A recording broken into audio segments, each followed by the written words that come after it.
चलिए आज हम जानेंगे टाइप ऑफ कंप्रेसर। हमारा कंप्रेसर कितने प्रकार का होता है। रेफ्रिजरेशन प्रणाली में कंप्रेसर जो है बहुत महत्वपूर्ण भूमिका निभाता है। कंप्रेसर क्या करता है, लो प्रेशर लो टेम्परेचर पर रेफ्रिजरेंट वेपर को एवोपरेटर से खींचता है और उसको हाई प्रेशर हाई टेम्परेचर पर करके कंडेंसर में पहुंचाता है। तो वही हमारा कंप्रेसर कितने प्रकार का होता है, उसमें क्या क्या लगे रहते उसके बारे में हम जानेंगे। Type of compressor. कब कंप्रेसर हमारा मुख्यतः 5 प्रकार का होता है। एक होता है हमारा reciprocating compressor, centrifugal compressor, rotary compressor, चौथा स्क्रू कंप्रेसर और पांचवा स्क्रोल कंप्रेसर। ठीक, ये 5 प्रकार होते हैं हमारे कंप्रेसर के। इसमें रेसिप्रोकेटिंग कंप्रेसर को छुड़ा करके हमारे बाकी जितने कंप्रेसर हैं सब राउंड करके घूमते हैं। यानी ये हमारा रेसिप्रोकेटिंग कंप्रेसर को छुड़ा करके हमारा जितना भी कंप्रेसर होता है सब राउंड करके घूमता है, यानी रेफ्रिजरेंट को राउंड करके घुमाता है। तो इसको हम बाद में जानेंगे, पहले हम जान लेते हैं इन चारों के बारे में।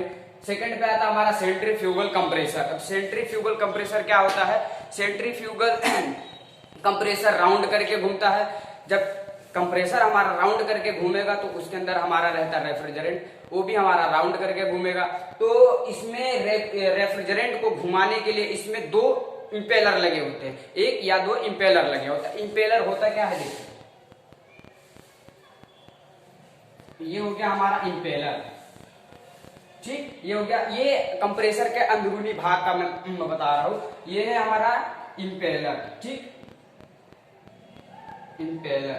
इंपेलर जब इंपेलर घूमना प्रारंभ करता है तो नीचे से जहां से उसको इन करना रहता है तो इधर से हमारा रेफ्रिजरेंट इन करके इन इंपेलर में चला जाता है। जैसे हमारा इंपेलर उसके अंदर इन होता है तो इंपेलर हमारा घूमना प्रारंभ कर देता है। जब घूमने लगता है तो रेफ्रिजरेंट भी इसके साथ हमारा राउंड राउंड करके घूमने लगता है। लास्ट में जब उसका मतलब कार्य प्रणाली पूरा हो जाएगा तो इधर से ले जाकर हमारा रेफ्रिजरेंट आउट कर देगा हाई प्रेशर हाई टेम्परेचर में। ये हो गया हमारा सेंट्रीफ्यूगल कंप्रेसर। ये रेफ्रिजरेंट को राउंड करके घुमाता है। इसमें रेफ्रिजरेंट को घुमाने के लिए 1 या 2 इंपेलर का प्रयोग किया जाता है। जैसे जैसे हमारा इंपेलर घूमता है वैसे हमारा रेफ्रिजरेंट भी घूमने लगता है। फिर थर्ड पे आता है हमारा रोटरी कंप्रेसर। ठीक, अब रोटरी कंप्रेसर में भी ये भी राउंड करके घूमता है, यानी रेफ्रिजरेंट को राउंड करके घुमाता है। तो इसमें हमारा लगा रहता है एक रोटर और एक सिलेंडर। ये हो गया हमारा सिलेंडर,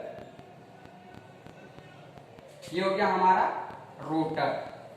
ठीक, रेफ्रिजरेंट को राउंड करके घुमाते हैं। एक हो गया हमारा रोटर, दूसरा हो गया हमारा सिलेंडर। रोटर और सिलेंडर, जब रोटर घूमेगा तो इसके अंदर हमारा रेफ्रिजरेंट इन करेगा।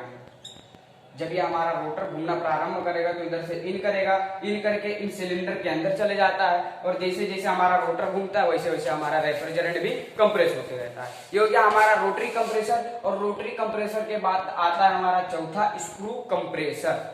अब स्क्रू कंप्रेसर में क्या है, स्क्रू नाम देकर समझ रहे, स्क्रू यानी ये स्क्रू कंप्रेसर। ये इसमें 2 रोटर लगे रहते हैं, पहला एक मेल रोटर दूसरा फीमेल रोटर।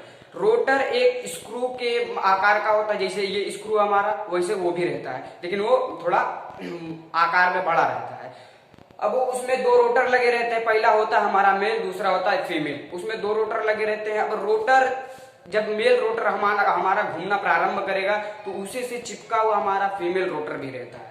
जब ये हमारा मेल रोटर घूमना प्रारंभ करता है तो उसके विपरीत हमारा चिपका हुआ फीमेल रोटर भी घूमता है। जब दोनों एक साथ में घूमना प्रारंभ करते हैं तो रेफ्रिजरेंट जाकर के हमारे इन लोब्स के अंदर चले जाता है। लोब्स यानी ये हमारा स्क्रू है, स्क्रू के अंदर ये हमारा लोब्स बना है। इन लोब्स के अंदर हमारा, अब जैसे दोनों रोटर आपस में चिपके हैं, अब रेफ्रिजरेंट आकर के इन लूप्स के अंदर चला जाता है और जैसे ही हमारा स्क्रू ऐसे मतलब राउंड करके घूमता है वैसे हमारा रेफ्रिजरेंट भी घूम कर राउंड करके हमारा आउट हो जाता है। इसमें ये हो गए, मेल के अंदर हमारे 4 लूप्स होते हैं और फीमेल के अंदर 6 लूप्स होते हैं। लूप्स यानी इसके अंदरूनी भाग, ये जो हमारा रहता है लूप्स, उसको बोलते हैं।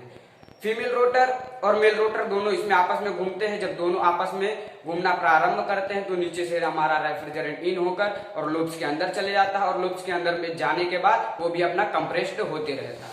फिर इसके बाद आता है हमारा लास्ट वाला स्क्रोल कंप्रेसर। अब स्क्रोल कंप्रेसर में क्या है, ये भी हमारा राउंड करके घूमेगा। जब कंप्रेसर हमारा राउंड करके घूमेगा तो जाहिर सी बात है हमारा उसके अंदर रेफ्रिजरेंट भी वो भी राउंड करके घूमेगा। अब इसमें क्या रहता है, स्क्रोल, यानी ये स्क्रोल हो गया, ठीक। अब ये स्क्रोल, इसमें रेफ्रिजरेंट को घुमाने के लिए ये हमारा स्पाइलर है, ठीक। रेफ्रिजरेंट को घुमाने के लिए इसमें दो अंतर संयोजी स्पाइलर लगे होते हैं, और स्पाइलर जैसे जैसे हमारा राउंड करके घूमेगा वैसे हमारा रेफ्रिजरेंट भी घूमेगा इसके साथ में। और जब रेफ्रिजरेंट हमारा मतलब उसका घूमने की प्रक्रिया प्रारंभ हो जाएगी तो इधर से आकर के हमारा आउट हो जाएगा, ठीक, इधर से आउट हो जाएगा। यानी कहने का मतलब ये, हमारा रेफ्रिजरेंट हमारा राउंड करके घूमता है। रेफ्रिजरेंट को घुमाने के लिए इसमें दो अंतर संयोजी स्पाइलर लगे होते हैं। जब स्पाइलर अपने आकार में घूमना प्रारंभ करता है तो उसके बीच में हमारा रेफ्रिजरेंट भी घूमना प्रारंभ करता है, और वह राउंड राउंड करके हमारा रेफ्रिजरेंट कंप्रेस्ड हो जाता है।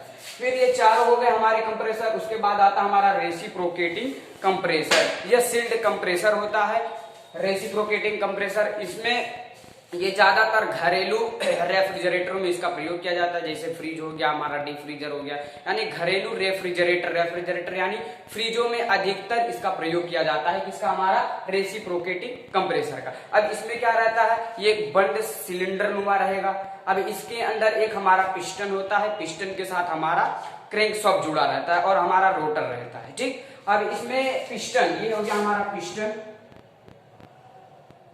ठीक है। अब ये पिस्टन, अब इसके साथ हमारा क्रैंकशाफ्ट जुड़ा रहता है, ठीक है। इसके अंदरूनी भाग का मतलब बताया हम।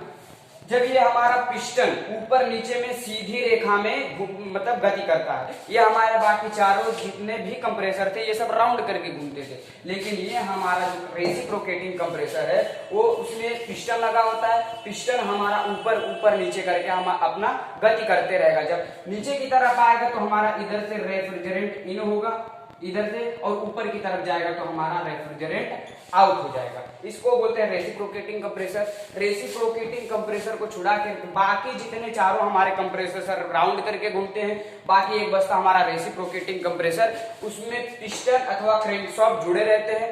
जब पिस्टन हमारा ऊपर नीचे करके सीधी रेखा में गति करता है तो हमारा रेफ्रिजरेंट कंप्रेस्ड होता रहता है। ये हो गया हमारे टाइप ऑफ कंप्रेसर। कंप्रेसर कितने प्रकार थे? कंप्रेसर हमारे 5 प्रकार के थे। पहला रेसी, centrifugal, rotary, screw, scroll. Reciprocating का मतलब सब बता दिए। अगर आपको भी कोई डाउट रहे तो कमेंट करके हमको बताइएगा, हम और अच्छे तरीके से समझाने का प्रयास करेंगे। Thank you so much.